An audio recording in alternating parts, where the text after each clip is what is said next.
Guys আমরা এখন খিচুড়ি খাইতে যাচ্ছি, মিলাদ শেষ হয়ে গেছে মনে হয়, মিলাদের কোনো শব্দ পাওয়া যাচ্ছে না, আমরা গিয়ে নগদ খিচুড়ি খাইতে বসে পড়বো।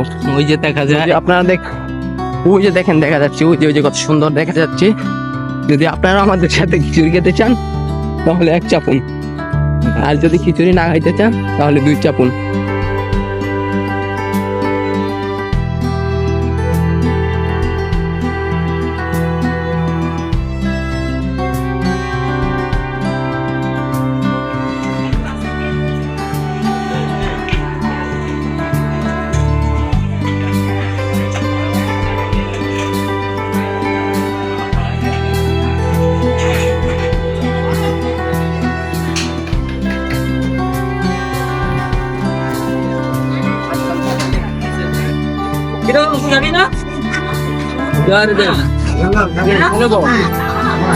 তো অবশেষে আমাদের খিচুড়ি দিয়ে গেল আর আমরা খাইতে আছি অনেক মজা করে।